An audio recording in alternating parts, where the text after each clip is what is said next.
Hello everyone, स्वागत है आप सबका मेरे चैनल में। आई होप आप सब बहुत अच्छे होंगे। तो भाई पम्मी और प्रेरणा का सबको पता चल ही गया होगा कि ये लोग मिले थे और उस दिन स्नैपचैट पे इन्होंने स्टोरी भी लगाई थी। लेकिन एक चीज मेरे को समझ नहीं आई कि अगर लड़की और जवाई मिले हैं तो उसमें माँ को क्या दिक्कत है। ये लोग मिले थे ना, तभी की तभी जो है ना स्टोरी लगाना शुरू कर दिया था प्रेरणा की मम्मी ने।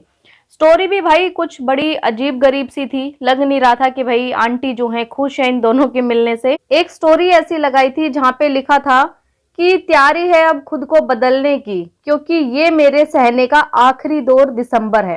तो भाई आंटी को क्या सह रही हैं, ऐसा क्या सह रही हैं, मेरे को समझ नहीं आई। या तो ये इनकी लड़की लगाती स्टोरी तब तो समझ आती कि भाई चलो उनका और उनके हस्बैंड के बीच में मनमुटाव चल रहा है और बहुत सारी चीजें ऐसी होंगी जो लड़की कहीं बर्दाश्त कर रही होगी। लेकिन आंटी ऐसा क्या वो कर रही है भाई, बर्दाश्त है ना, क्या बर्दाश्त कर रही है कि उनका आखिरी दौर आ गया है, ऐसा करती हैं वैसा करती हैं। एक स्टोरी थी, अगर हिस्सा हूं मैं तेरा तो महसूस कर तकलीफ मेरी।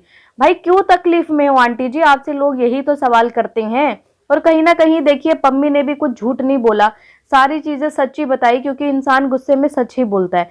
सच यही बताई कि ये एक तो देखो पहले से पसंद नहीं करती थी, इनकी लड़की ने घर से भाग के शादी करी थी। और उसमें चलो मैं एक चीज कहूंगी कि कोई भी माँ बाप जो है ना उसको अच्छा नहीं लगेगा कि उनकी लड़की घर से भाग के शादी करेगी। लेकिन जब आप लोग एग्री हो गए, आप लोगों ने सब कुछ अपना लिया, तो अब क्या दिक्कत है। दूसरी बात ये कि केस वाली, काफी सारे लोग बताते हैं कि भाई केस वगैरह लगवा रखे हैं आंटी ने अपने जवाई के ऊपर, आज तक जो है वो केस भी वापस नहीं लिए। तो अब इसके पीछे का भी नहीं पता रीजन क्या है। वैसे तो देखिए ये कमेंट्स करके जो है रिप्लाई देती रहती हैं लोगों को, लेकिन इस चीज का रिप्लाई शायद इन्होंने अभी तक नहीं दिया है। एक स्टोरी इन्होंने ये लगाई थी, रिश्ता ऐसे लोगों से रखो जो अगर नाराज हो जाए तो कम से कम आपके पीछे आपकी इज्जत ना उतारे। तो ये स्टोरी भी इन्होंने अपनी बेटी के लिए लगाई है कि ये चाहती है ना, मुझे ऐसा लग रहा है पर्सनली, वैसे बोलना नहीं चाहिए, ये चाहती है कि इसका घर ना बसे, ये ना जाए अपने ससुराल में। बार बार उन्हीं चीजों को याद दिलाना चाहती है कि पम्मी ने देख तेरे साथ क्या किया था, सोशल मीडिया पे आके जो है तेरी बदनामी करी थी, उसने क्या क्या बोला था, और अगर मैं हूं तो मैं तो ऐसे लोगों से जो है कभी रिश्ता भी ना रखूं, ये पता नहीं कैसे चली गई है। ऑडियंस के लिए भी एक स्टोरी लगाई थी कि हमेशा वो मत देखो जो दिखाया जा रहा है, नजर उस पर भी रखो जो छिपाया जा रहा है। मतलब कि इनका कहने का मतलब ये है कि पम्मी भी बहुत कुछ छुपा रहा है भाई, तुम जो है ना उस चीज को देख नहीं पा रहे हो। वो शायद हमारी आंटी ही देख पा रही है कि पम्मी कुछ छुपा रहा है, और तुम सिर्फ वही देख रहे हो जो वो दिखा रहा है। पम्मी का व्लॉग आया, काफी सारे लोगों ने देखा होगा, जहां उसने बोला कि बस मैं खुश हूं। आप लोगों को पता है कि मैं खुश कब हो जाता हूं, खुश वो होता है कि प्रेरणा से मिलके उस लड़के का सच में लगता है कि भाई उसका ट्रू लव है। लेकिन जो दूसरी पार्टी है ना, वो पता नहीं क्यों इतनी जल्दी जो है ना उसका ब्रेन वॉश हो जाता है, या फिर ये कह ले कि माँ इतनी जल्दी ब्रेन वॉश कर देती है कि वो जब भी ये कदम आगे बढ़ाती है तो हमेशा कुछ ना कुछ ऐसा हो जाता है जिसकी वजह से वो लड़की फिर पीछे हो जाती है। यहाँ पर मैं प्रेरणा को कहना चाहूंगी कि अगर तुमने इतना बड़ा स्टेप उठा ही लिया था, माँ बाप को भी तुमने पीछे रख दिया और उसके बाद अपने हस्बैंड को ही आगे रख के सबको छोड़ के जब तुम चली गई, तो आज क्यों उस रिश्ते के लिए माँ बाप को तुम देख रही हो। बात यह कि अब तो देखिए इनके साथ इनकी एक बेटी भी जुड़ी है, उसका फ्यूचर भी देखना चाहिए इन लोगों को। ऐसा नहीं कि हमेशा लड़ाई झगड़ा ऐसा करो। और भाई रही मिलने की बात, तो चोरी चोरी मिले हैं या कैसे मिले हैं ये तो नहीं पता। खैर ऐसा नहीं होगा कि इनके घर में नहीं पता होगा कि ये मिलने जा रही है, मिली हैं, लेकिन शायद इनकी मम्मी को बिल्कुल भी पसंद नहीं आया कि इनकी बेटी जो है मिलने गई है। देखिए जिस दिन ये लोग मिले थे ना, तो वहां पर क्या है कि किसी ने इनको कमेंट भी किया था कि आंटी प्लीज हाथ जोड़ के रिक्वेस्ट है, वो दोनों एक हो रहे हैं तो होने देना। तो आंटी ने उनको रिप्लाई करा, पहली बात कि वो एक कैसे जो किसी दूसरे की वजह से अलग हो, है ना मेरी मर्जी से अलग हुई है और ना एक होगी, तो मुझे और मेरे बच्चों को ब्लेम ना करो। आंटी जी साफ साफ ये कहती है कि मेरी वजह से अलग नहीं हुई है, उसकी अपनी ही मर्जी थी, अलग हो रही थी, और वो साथ भी होगी तो मेरी मर्जी से नहीं होगी। लेकिन आंटी जी एक सवाल आपसे है, जैसा पम्मी ने बताया अपनी वीडियो में कि कोर्ट कचहरी वगैरह हर चीज में माँ साथ जाती है, क्या माँ को ये चीजें शोभा देती हैं कि भाई अगर बेटी का घर खराब हो रहा है तो उसके साथ कोर्ट कचहरी घूम रही है। इवन वहां पर एक माँ को समझाना चाहिए कि भाई जब तुमने हमारी इज्जत नहीं देखी, कुछ भी चीज नहीं देखी, तो अब मैं तुम्हारे साथ साथ क्यों दूं, तुम जाके अपना घर बसाओ, यहाँ क्यों बैठी हो तुम इतने टाइम से।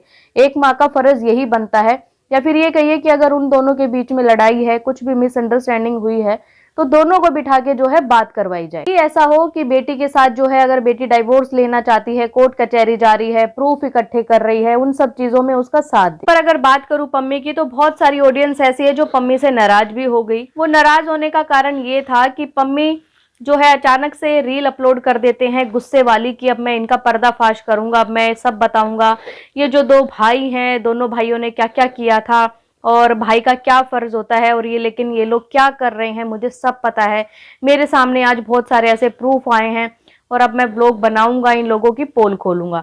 लेकिन फिर होता क्या है कि वो जो है उस रील को डिलीट कर देता है, तो लोग भी नाराज होते हैं कि भाई आप कुछ बताने वाले थे लेकिन आपने नहीं बताया। अब इसके पीछे का क्या रीजन है, क्यों आप ऐसा बार बार करते हो, क्या आपको धमकी मिल जाती है इस तरीके की चीजें करने की? क्योंकि देखिए जब इनका पॉडकास्ट था ना, तो उसका जो एक ट्रेलर था वो एक रिलीज हुआ था, तो वो वाला पॉडकास्ट वो था ही नहीं। वहां पर तो पम्मी ने बहुत सारी चीजें बताई थी और काफी सारे लोगों को डाउट भी हुआ था कि उस पॉडकास्ट को जो है चेंज कर दिया गया है। जो चेंज वाला जो पॉडकास्ट आया था उसमें पम्मी कहीं ना कहीं माफी मांगते ही नजर आ रहे थे। पम्मी चाहते थे कि मेरा घर खराब ना हो, और मतलब नॉर्मल आप ये कहो कि ऑल ओवर मतलब काफी अच्छा पॉडकास्ट था, कुछ भी उसने ऐसा रिवील नहीं किया था जो कि शायद वो करना चाहता था। लेकिन जो पहले पॉडकास्ट शूट हुआ था ना, उसमें शायद बहुत सारी चीजें उन्होंने रिवील करी थी, क्योंकि उसकी जो छोटी छोटी क्लिप्स थी, जैसा कि एक ट्रेलर होता है, वो दिखाया था, तो उसी से लोगों ने अंदाजा लगा लिया था। के ऊपर भी काफी सारे लोग सवाल उठा रहे हैं कि नहीं मिले, ऐसा ही झूठ बोल रहे हैं, पब्लिक को बेवकूफ बना रहे। तो देखिए लग तो ऐसे ही रहा है कि पब्लिक को बेवकूफ बनाया जा रहा है इतने टाइम से। क्या भाई ये जानबूझ के मतलब झूठी कंट्रोवर्सी क्रिएट कर रहे हैं कि व्लॉग में कुछ दिखाते हैं कि हम ऐसे हैं, हम पोल खोल देंगे, उधर से रील डाली जाती है, कभी गम भरी रील आती है, कभी अच्छी रील आती है, कभी एक्सपोज वाली रील आती है, लेकिन फिर उसको डिलीट कर देते हैं। तो इससे ऑडियंस क्या समझेगी? मतलब यही लग रहा है कि भाई जैसे बाकी व्लॉगर्स जो हैं कंट्रोवर्सी क्रिएट कर रहे हैं, ऐसा ये लोग कर रहे हैं। अभी फिलहाल वाईटी पे क्या चल रहा है, काफी सारे व्लॉगर्स ऐसे हैं जिन्होंने डेली व्लॉगिंग छोड़ के जो है कंट्रोवर्सी करने स्टार्ट कर दिए। डेली व्लॉगिंग तो शायद कहीं रह ही नहीं गई है, आजकल सिर्फ और सिर्फ मिर्च मसाला, लड़ाई झगड़े, यही सब वाईटी पे देख रहा है। इनकी ऑडियंस की अगर बात की जाए तो इनकी ऑडियंस काफी अच्छी है, जिसमें काफी सारे लोग तो यही चाहते हैं कि भाई ये दोनों एक हो जाए। और अगर मैं फेवर की बात करूं तो बहुत सारे लोग जो है पम्मी के फेवर में है, क्योंकि वो लड़का एकदम नेचुरल है, कोई उसमें ऐसी बनावटी या फिर कहें कि ऐसा ही बनावटी लड़का है या फिर ड्रामेबाज है, इस टाइप की चीजें उसमें नहीं लगती। और उसके जो व्लॉग होते हैं बिल्कुल एकदम नेचुरल, कोई फालतू के कट नहीं, कुछ नहीं। बाकी प्रेरणा के व्लॉग्स तो आप लोगों को पता है कि वो शायद डेली व्लॉगिंग तो अब करती ही नहीं है, और इंस्टाग्राम वगैरह इन सब चीजों पे वो ज्यादा एक्टिव रहती है। अगर पम्मी और प्रेरणा की बात हो गई थी, तो अभी अभी जो है प्रेरणा का एक सॉन्ग भी आया है। पम्मी चाहते तो उस सॉन्ग को जो है प्रमोट भी कर सकते थे, उस पर रील वगैरह बनाते, लोगों को बोलते कि भाई मेरी वाइफ का जो है सॉन्ग आया है, आप लोग इस पे रील बनाइए, ज्यादा से ज्यादा शेयर करिए। लेकिन अभी तक इंस्टाग्राम पे ऐसा कुछ देखने को नहीं मिला। अभी भी काफी सारे लोग जो है इनकी मम्मी से नाराज हैं, क्योंकि भाई पता नहीं उनके दिमाग में क्या चल रहा है, क्या नहीं चल रहा है, क्योंकि ब्लेम देखिए ज्यादातर उन्हीं के ऊपर लगाया जाता है। और अब कहीं ना कहीं प्रूफ भी हो रहा है, भाई इस तरीके की स्टोरी एक माँ लगा रही है, वहां नहीं जाना चाहिए, ऐसा नहीं करना चाहिए, जबकि उनको नहीं लगानी चाहिए थी। शायद ये स्टोरी जो है प्रेरणा के लिए ही लगाई थी, क्योंकि डायरेक्टली वो नहीं बोल पा रही होंगी अपनी बेटी से ये सब बातें, तो स्टोरी लगा के उसको जो है दिखाना चाहती थी। ये थी एक छोटी सी रिएक्शन वीडियो आप लोगों के लिए। तो आप लोगों का क्या कहना है इस वीडियो पे, कमेंट करके मुझे जरूर बताएं, क्यों आंटी इस टाइप की स्टोरी बार बार लगाती हैं। ऐसी रिएक्शन वीडियो देखने के लिए चैनल को सब्सक्राइब करें, लाइक करें और शेयर करें।